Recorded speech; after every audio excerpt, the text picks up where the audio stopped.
Wrong number but endless laughter. Alright, let's talk about something we've all experienced, getting a text from a wrong number. Most of the time, we just ignore it or reply with a quick, sorry, wrong number, but every now and then, these little digital mishaps can lead to some of the most hilarious and unexpected conversations you could ever imagine.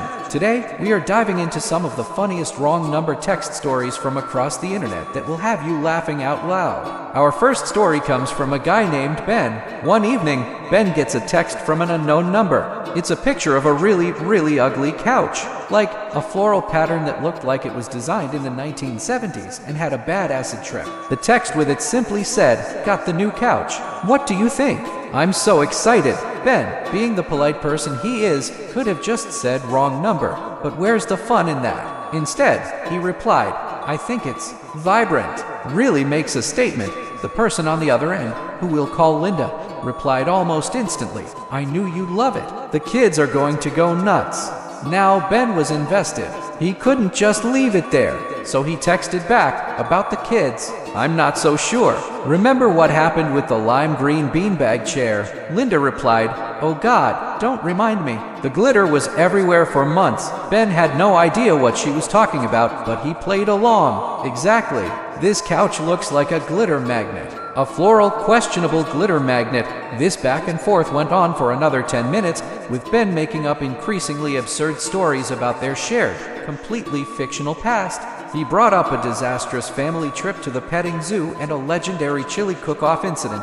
Finally, Linda seemed to get suspicious. She asked, "Wait, this is Mark, right?" Ben knew the jig was up. He confessed, "No, this isn't Mark. I have no idea who you are, but I have to say, your new couch is truly a work of art, and I'm deeply concerned about the potential for another glitter-related catastrophe." Linda's reply was just a series of laughing emojis. She then sent, "Oh my God, I am so sorry. I've been texting a complete stranger about my terrible taste in furniture."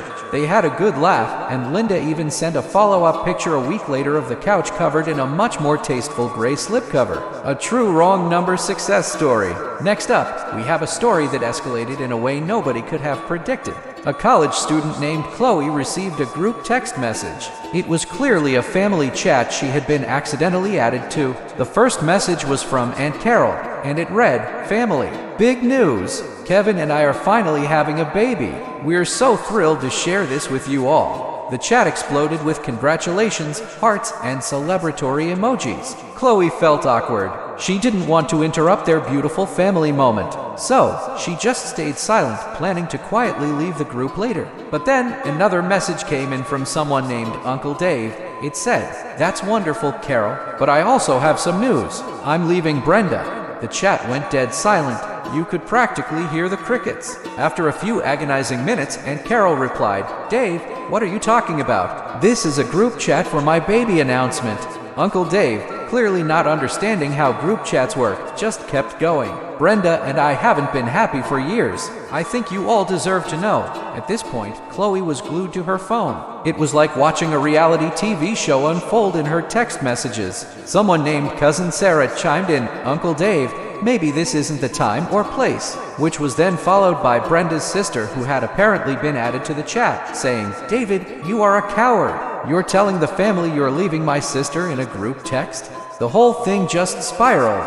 More family members joined the fray, some defending Dave, others attacking him. All the while, poor Aunt Carol was just trying to steer the conversation back to her baby news, occasionally texting things like, "So, are we thinking blue or pink for the nursery?" Chloe just sat there, a silent observer to this epic family meltdown. After about an hour of this digital drama, someone finally asked, "Who is Chloe?" All eyes, or rather, all texts turned to her. Chloe, thinking fast, just replied, "I'm the new baby," and immediately left the group chat. She said she never felt a rush of adrenaline quite like it.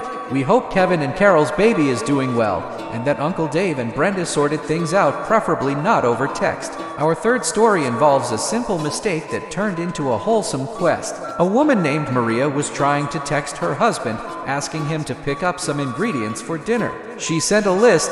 "Hey honey, can you grab chicken breasts, broccoli, garlic, and a can of crushed tomatoes?" A few minutes later, she got a reply from an unknown number. I'm not your honey, but that sounds delicious. What are you making?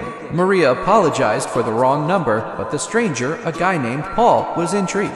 No, seriously, I'm at the grocery store right now and have no idea what to make for dinner. That sounds pretty good. Can you send me the recipe? Maria was a bit taken aback, but she figured, why not? So, she typed out her simple recipe for chicken and broccoli stir-fry with a tomato garlic sauce. Paul was grateful and promised to let her know how it turned out. Maria thought that would be the end of it. But about an hour later, her phone buzzed again. It was Paul. He sent a picture of a beautifully cooked meal, perfectly plated. It was a huge success. His text read, "My roommate is hailing me as a culinary genius. Thank you, mystery recipe lady." This started a weird but wonderful friendship. Every few weeks, Maria would get a text from Paul asking, "What's for dinner tonight?" She would send him a new recipe, and he would send back photos of his creations. He went from a guy who lived on frozen pizza to someone who was trying out complex dishes. He even started sending her pictures of his own culinary experiments, asking for her advice. It is a perfect example of how a simple wrong number can connect two complete strangers over a shared love of food. It's like a digital pen pal, but with more garlic. And for our last story, we have one that's short, sweet, and perfectly chaotic. A guy gets a text from a number he doesn't recognize. It's a single, very blurry photo of a cat. Underneath it, the text says, "I can't find him. Have you seen him? His name is Sir Reginald Fluffington III." The recipient, let's call him Tom, had two options: be helpful or be hilarious. He chose hilarious. He replied, "Yes, I have seen him. He told me he's leaving you. He said you never really appreciated his biscuit-making skills and that you watch too much reality TV." The owner of Sir Reginald was not amused. "This isn't funny. He's my baby. He's an indoor cat and he's probably terrified." Tom felt a little bad, but he was already committed to the bit.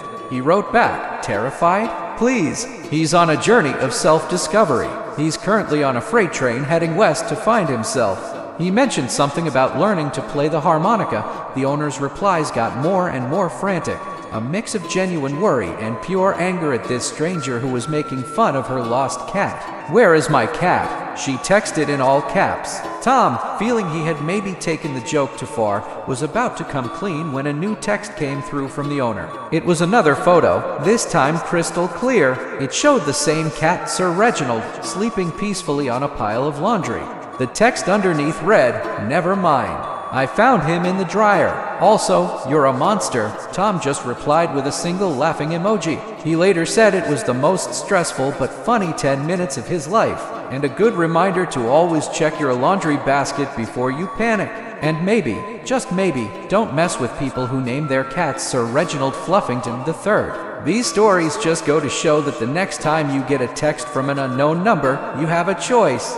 You can be boring and responsible, or you can lean into the chaos and maybe create a hilarious story of your own. You might end up giving recipe advice, witnessing a family drama, or helping track down a runaway feline aristocrat. The possibilities are truly endless. What's the funniest wrong number text you've ever received? Let me know in the comments below. I'd love to read them. And if you enjoyed these stories and want to hear more wild tales from the internet, make sure to hit that like button and subscribe to the channel.